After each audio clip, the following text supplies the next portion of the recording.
Hi everybody, Matt and Paul here, and today we're going to be talking about leaving the UK and becoming an expat in Gibraltar. So we're going to cover all that today, and included within that, we're going to talk a little bit about some tax savings you may be able to make. So we'll cover that later on in the video. But firstly, Paul, we're talking about leaving the UK. So I think a lot of people focused on their new destination, Gibraltar, the excitement, everything with that. But it's important to make sure that you leave the UK in the correct way. And by saying that, we don't mean pack, all your luggage and make sure you're on the flight. What do we mean by leaving the UK in the correct way? I mean, excellent question to ask. And you're absolutely right. We focus on, getting everything, the logistics of moving, and you think about taxing your new country of residence, but seldom do, rather than Brexiters, let's call them exiters, yeah? Those that exit the UK very often neglect some important aspects. And we find 10 years later, when you ask them, oh, you left in 2009, for argument's sake, did you inform HMRC that you were leaving and complete Form P85? What's Form P85? So, they've got maybe accountants in the UK or tax advisors, but the reality is that in the vast majority of cases we've come across over many, many years, they don't get the basics right. And taking step by step the key areas, the first thing is you're leaving the UK at the end of the tax year, 5th of April 2026, for argument's sake. The first thing is get your Form P85, send it across to HMRC, because that actually cements you're leaving the UK and makes it official. You're no longer tax resident from the end of this tax year, and you've left for another country. That's rather basic, So that's something they should do. Individuals should do with their accountants or their tax advisors, just to clean everything up a bit. And then beside that, the other thing to consider, of course, is the UK tax residency rules. I think they call them statutory residency tests. Right. And they look at different things, how many days do you intend to spend in the UK? What are your family, social, home ties with the UK? Do you have businesses? Business in the UK. Do you have property in the UK? Have property? What time you spent in the UK in the past? So there's all these different ties, yeah. Exactly. Is your wife, if you're a married couple, is your wife planning to stay, but you're leaving, and what are the ramifications of that? Do you have grandchildren and you intend to fly back, but are you not aware of, how many days you can trip back? Because what you don't want to do is to exit properly and then, through lack of understanding, re-trigger residency whilst tax resident in Gibraltar, yeah? Which can happen because, again, it's one of those things that people go, yeah, I'm going, but no. How many days are you planning to stay in the UK? Well, in some ridiculous cases, we've heard, no, forever. We just want our residents in Gibraltar. Well, that doesn't work, right? So I think part of our advice is also going through the leaving steps and making sure that they understand the UK statutory residency test. We go through the flow chart, through the different criteria, based on their circumstances and situation, to determine how many days they can trip back the first 2 years and how many days they can trip back the third year, because one of the criteria falls off after 2 years. So that gives more time in the UK. But that's really important. And yet, how often do we find in most cases, it hasn't even crossed their mind to give that a bit of time. And then timing matters, When are you planning to leave the UK? In an ideal world, you do it at the end of the UK tax year, which is 5th of April, because it's clean from a UK perspective. But if you're a professional or entrepreneur, professional in particular, and you're planning to, and you've got gainful employment in a third country, then that is, I think, one of the criteria. We're not going to go into the technical detail, but that's one of the criteria where split tax year rules apply automatically.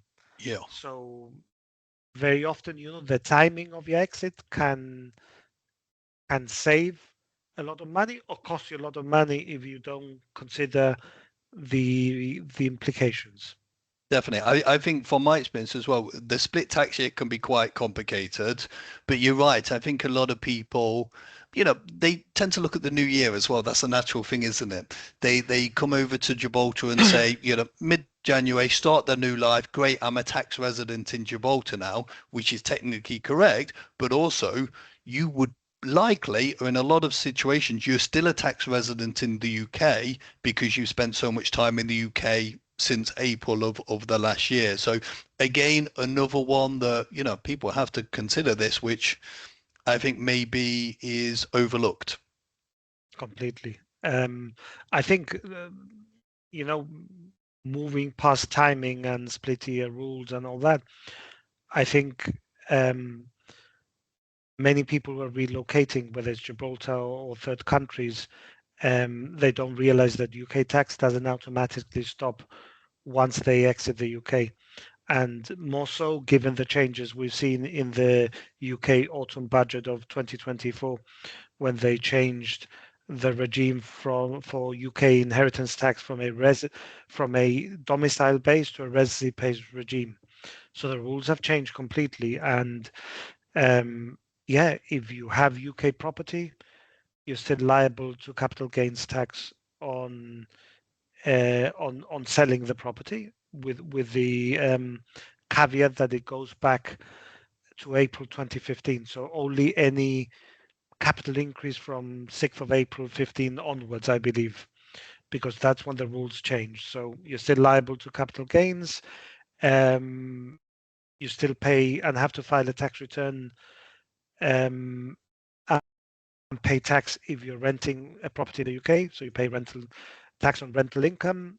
Um, and now, with the new residency-based regime, if you retain UK assets, even if you're a long-term non-resident of the UK defined by more than 10 years, if you keep UK investments, ISAs, and any other type of investment, property, and of course now UK pensions, then all those are captured for IHT purposes. And thankfully, Gibraltar is one of the very few countries, jurisdictions where there's locally based CUROPS trustees, Gibraltar CUROPS trustees, which means the overseas transfer charge which they recently introduced of 25, 20, 25, 25%, yeah, yeah, 25% doesn't apply. yeah. So that is a major bonus that people overlook. So they can transfer their pensions not being subject to this overseas transfer charge. And there's very few jurisdictions that have locally based trustees, which gives them exemptions. Um, and at the same time, you're removing those assets from the UK so they don't fall under the UK umbrella for UK inheritance tax. So again, I mean, not attending to these tax issues can prove very costly. And do you just want the resident certificate, or do you want the detailed professional advice that's going to save you hundreds of thousands of pounds? I Yeah. mean, the answer is pretty obvious, Matt. Um, You'd have thought so, Paul, but I have come across people who think, okay, I've got my residency certificate, all my tax savings are going to magically happen. If only life was as simple as that. But there are some incredible tax savings people can do, but obviously you've got to structure your assets to make sure that that happens. Absolutely. And the fifth I was going to cover was inheritance tax risk. I think I've already covered it, but I reiterate the point. The UK in the autumn budget of 2024 came out and said that they are changing the domicile-based regime for UK IHT to a residency-based regime. So that has implications moving forward of how you protect those assets. to try and remove as much as you can from the UK. And then there's a 10-year window where you still are subject to UK IHT, which you can mitigate with insurance, with a term policy that covers that period of where you're still caught by the new rules. So yeah, there's a lot of detail there to go through and a lot of risks that you have to mitigate.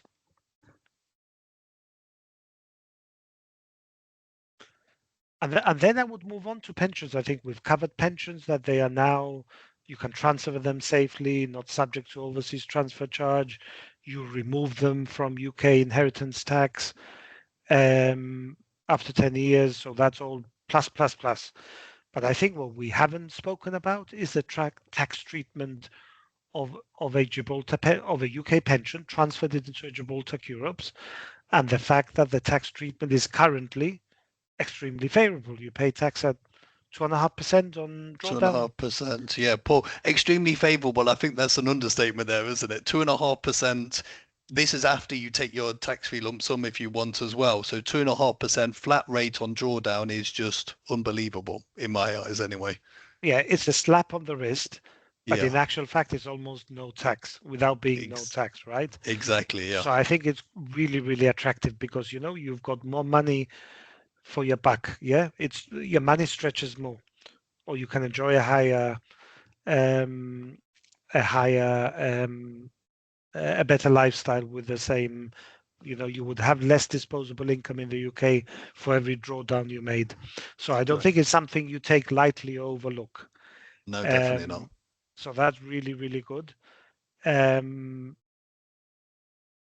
yeah, I mean, investments and banking, you have to consider whether you have to close your UK bank accounts very often when you become non-resident.